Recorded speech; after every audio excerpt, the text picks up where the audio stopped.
Welcome back to the YouTube channel. Today we're going to be talking about what I do during my monthly reset process. For me, doing a monthly reset is all about getting ready for this next month, making sure that I have everything that I'm going to be doing and planning and scheduled is super clear to me so I can check the different pockets of time I have, how intense or how easy this month is going to go, setting some new goals, and just making sure that I'm aligned and focused with all the things that I am going to be taking action on within this next month. So let's dive into the steps and the processes that I have when I am doing a monthly reset.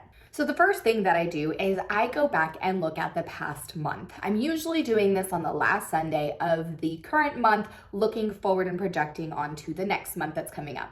But I like to look back in the past month, see the things that I did accomplish and didn't accomplish, how well did this past month go, and just spend some time in reflection. Especially if there's anything that I can learn from what went well and what didn't go well, so I can keep doing those or not doing those moving into the next month. Doing this monthly reset really helps with my productivity and my focus and understanding what it is that I am looking forward to and what my state of mind needs to be, my mental state, my emotional state, all the different things that are coming through the next month and kind of down the pipeline of my schedule and what I'm going to be doing. After spending some time in reflection, I am going to do something that I do a lot of even during the month, but specifically towards the end of the month.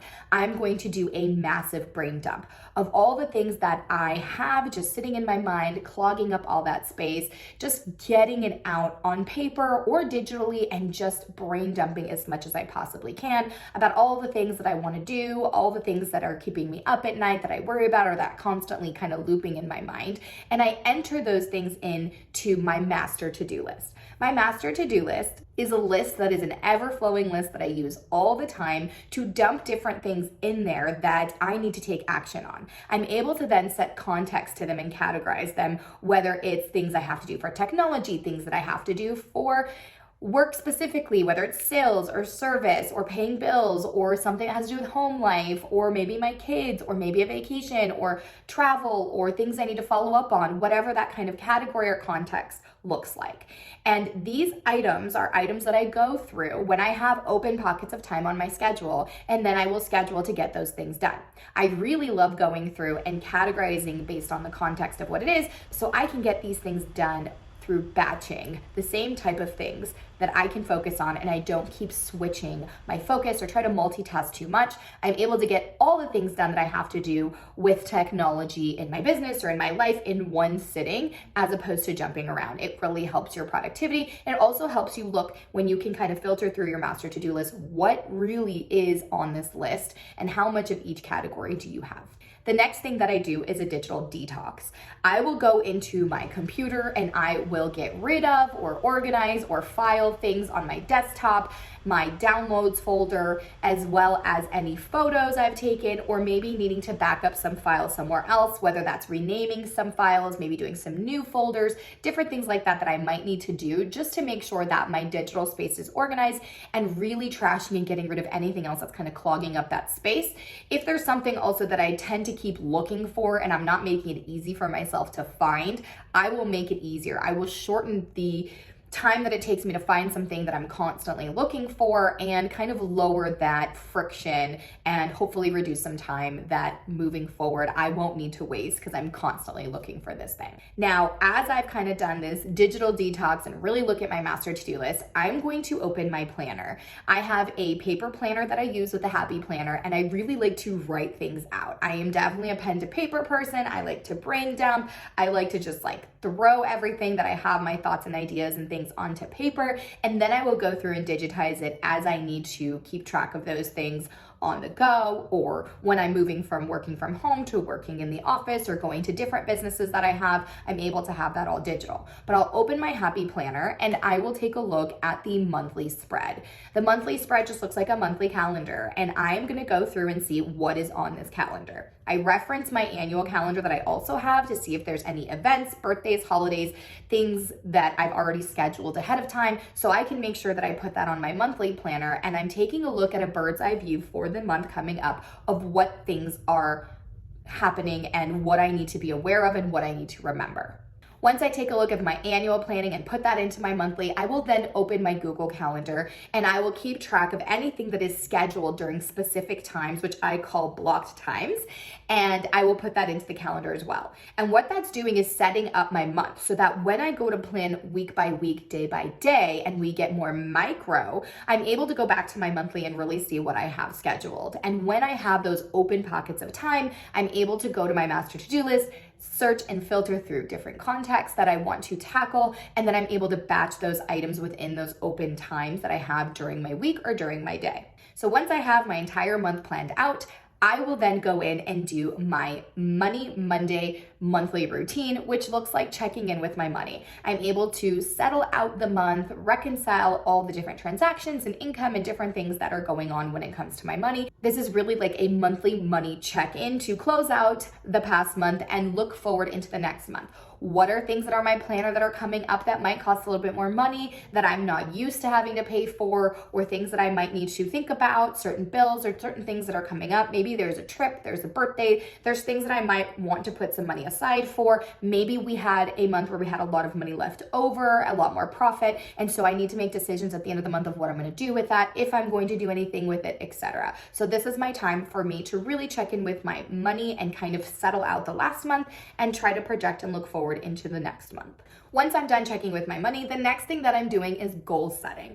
At the beginning of this year, I discussed how every month I want to do a 30-day challenge. In January, I did a push-up challenge where I pushed myself to do at least 10 push-ups a day until I can do 30 push-ups without stopping, and I was able to achieve that goal.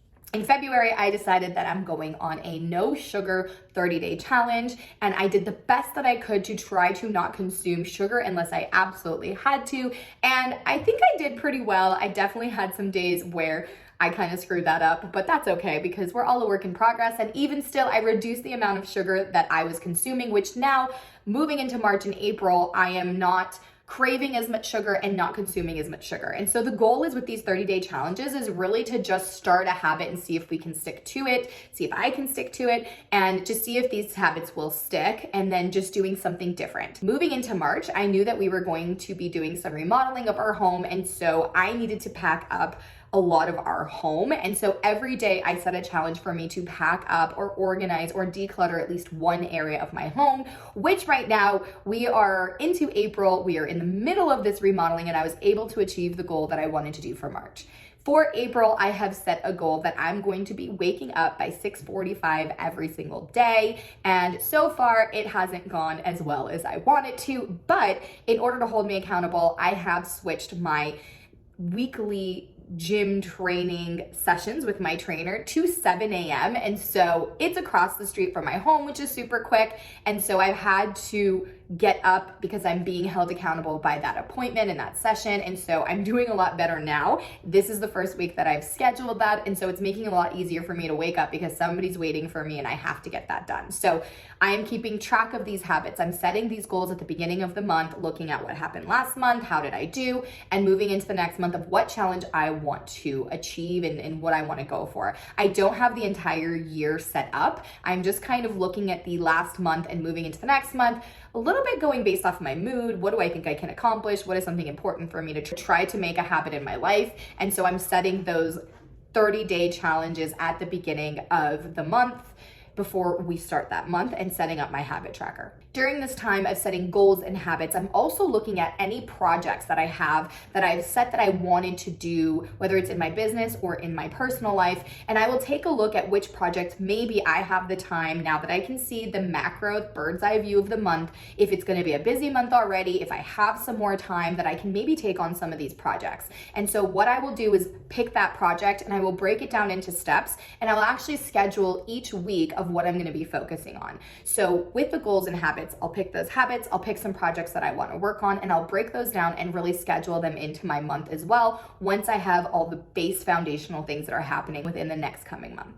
And lastly, on my monthly reset, what I do is really just kind of clean and organize. Whether it's washing my car and cleaning that out and getting it fresh for a new month, if it's decluttering my desk and cleaning my office and making sure I'm just getting rid of loose papers, filing those, anything that's like a physical item in my space, I'm really trying to reset that space because a mess visually will create a mess in your mind. If you have clutter everywhere, your mind's gonna get cluttered. And I tend to shut down when I see visual clutter. I'm also going through a lot of that right now when it comes to remodeling our home. Everything is everywhere, things are packed up, I'm not finding stuff. It's really a struggle for us to kind of move through our day to day. And I'm realizing I'm so much more stressed, I'm so much more flustered, I'm not able to focus as much, and I can't be as productive. And so the same thing goes for our physical space. So I just spent some time resetting my space, getting myself prepared for what the month is looking like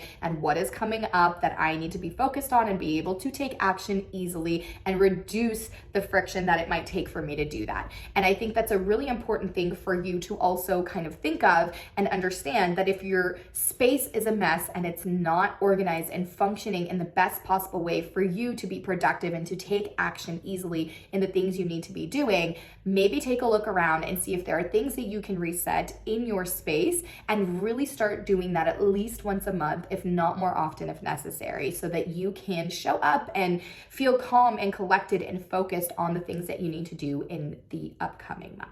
Having this monthly reset routine is really like a check-in for myself and with myself, so I can have some time for reflection and really set myself up to be as successful as possible moving into the next month.